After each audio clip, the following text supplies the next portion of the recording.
नमस्ते बच्चों, स्वागत है आपका हमारे YouTube channel the Harish academy में। सो स्टूडेंट्स, आज हमें करना है चैप्टर 6 अपनी क्लास 8 की जो एसएसटी की बुक है उसका, जो कि है संस्थीय प्रणाली, विधायिका और कार्यपालिका। यानी कि विधायिका कौन होती है? जो हमारे कानून होते हैं उन्हें लागू करने का काम करती है, उन्हें बताने का काम करेगी। कार्यपालिका का क्या कार्य होता है? उनको इम्प्लीमेंट करवाना कि भाई किस तरीके से उन कानूनों का पालन किया जा रहा है। ठीक है,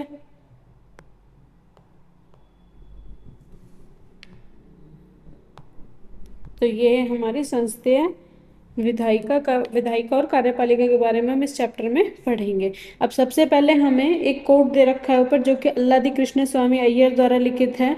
संविधान सभा चर्चा नवंबर 1949 का है। क्या कि संविधान मात्र वकीलों का प्रलेख नहीं है, यह जीवन का संवाहक है। यानी कि जिससे जीवन, एक तरह से हमारी जो दिनचर्या है, जो हमारे राइट्स हो गए, उनको चलाने का तरीका, ठीक है, ये सिर्फ एक वकीलों के लिए नहीं है, लोगों के लिए भी। अगर लोगों को अगर संविधान नहीं होगा तो लोगों को अपने राइट्स नहीं पता होंगे, अपने अधिकार नहीं पता होंगे, और इसकी आत्मा सदैव युग की आत्मा होती है। अब हमें सबसे पहले कुछ महत्वपूर्ण प्रश्न दे रखे हैं कि संसदीय प्रणाली क्या है, इसके कार्य क्या हैं, लोकतंत्र में विधायिका और कार्यपालिका की भूमिकाएं क्या क्या हैं। तो ये हम हमेशा की तरह जब करेंगे, जब पूरे चैप्टर हम अच्छे से रीड कर लेंगे। ठीक है, तो आइए करते हैं शुरुआत अपने चैप्टर की।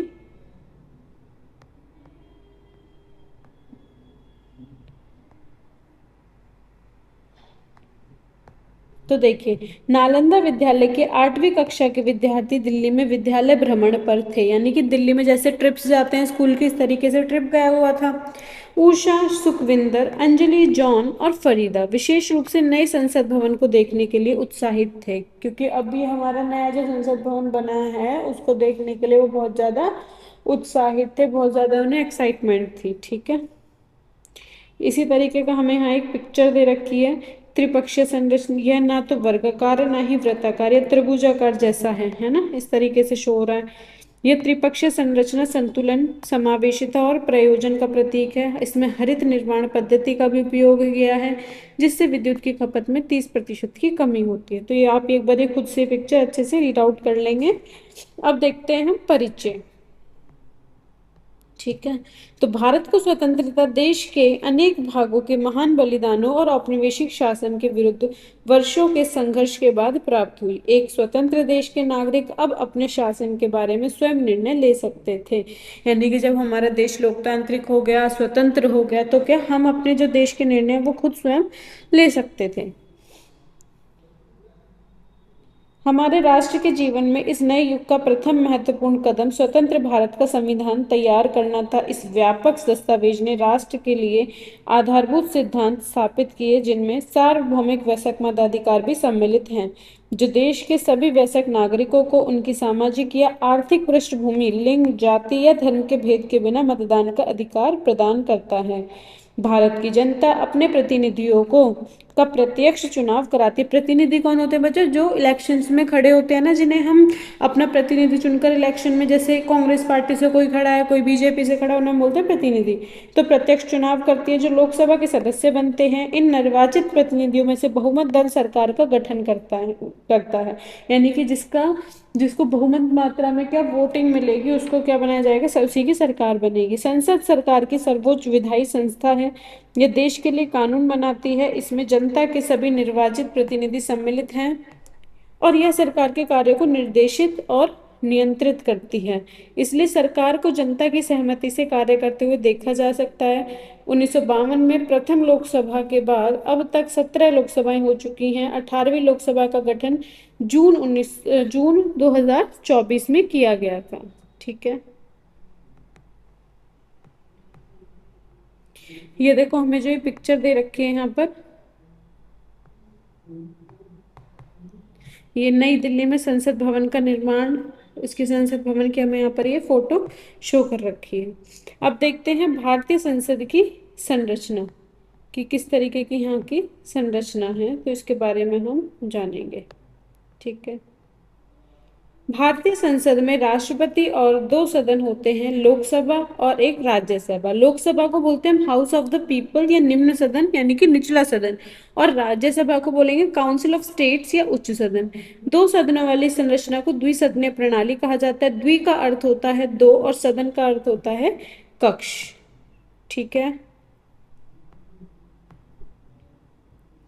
आगे देखेंगे, पुनरावलोकन करें।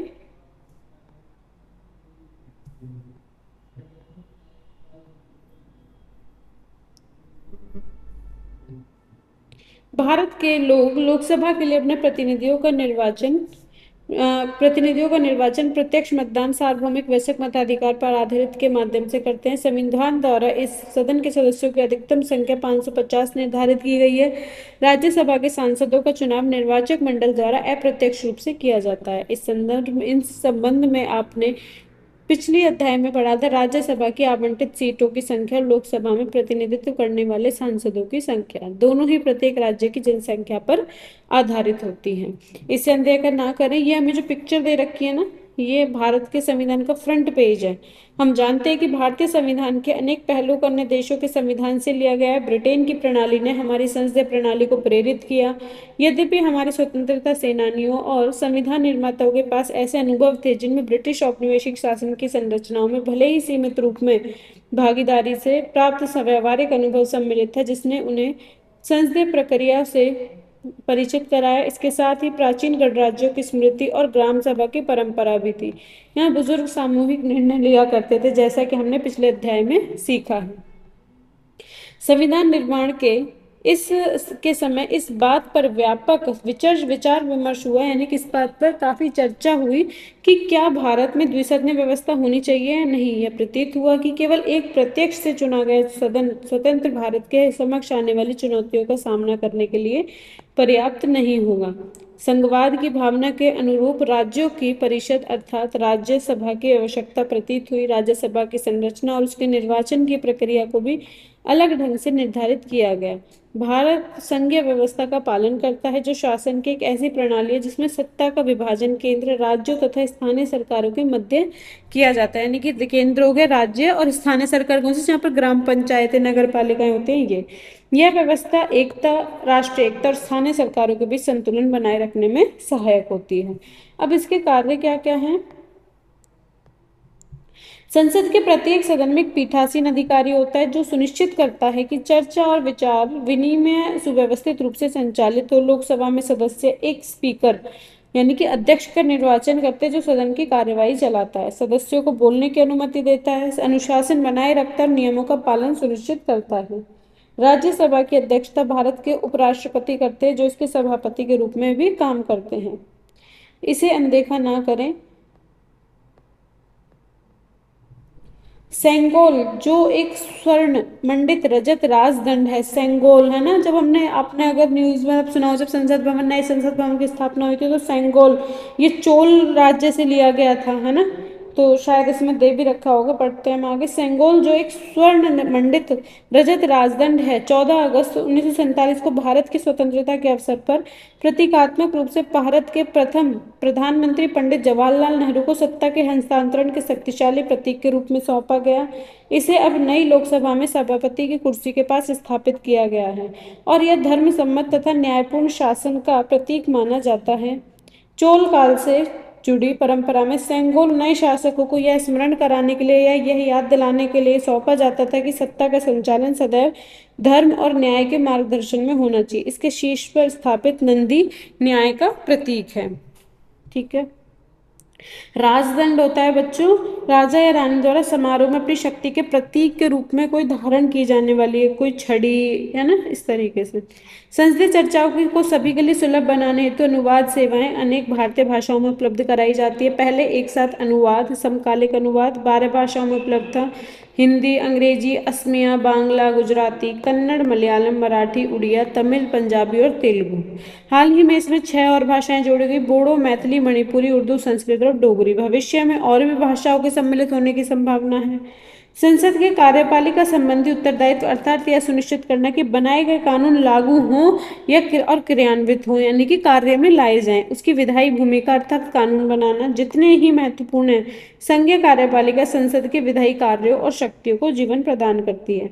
संघीय कार्यपालिका में निम्नलिखित सदस्य होते हैं, जैसे राष्ट्रपति, उपराष्ट्रपति और प्रधानमंत्री की अध्यक्षता में मंत्रिपरिषद। मंत्रिपरिषद का चुनाव संसद के दोनों सदनों के सांसदों में किया जाता है। ये मंत्री सामूहिक रूप से लोकसभा के प्रति उत्तरदायित्व होते हैं, यानी कि जो इनकी अकाउंटेबिलिटी होती है या फिर कोई जवाबदेही होती है ना, वो कहाँ पर लोकसभा में होती है।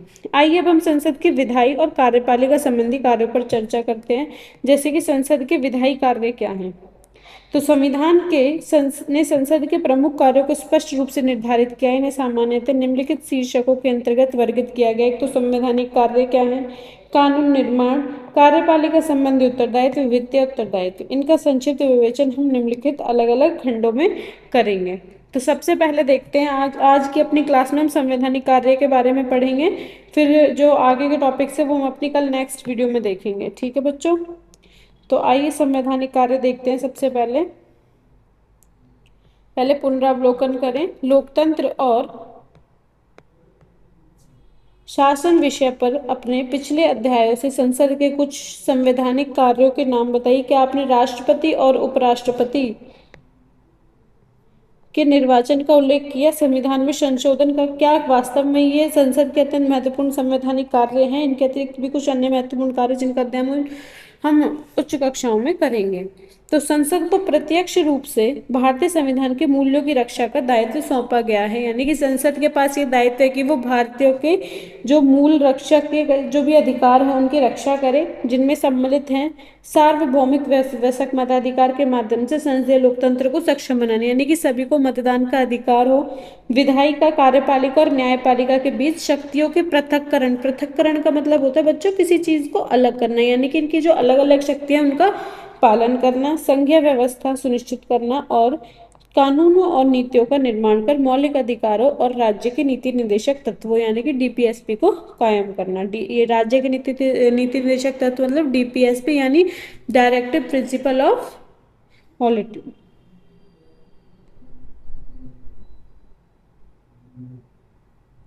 अब आता है हमारा आगे कानून निर्माण। ठीक है, तो कानून निर्माण पढ़ेंगे हम अपनी कल नेक्स्ट वीडियो में। ठीक है, तो मिलते हैं अपने नेक्स्ट वीडियो में। तब तक के लिए goodbye and have a nice day. पढ़ते रहिए, इसको एक बार आप खुद से भी रीड कीजिए। ठीक है, मिलते हैं कल, बाय।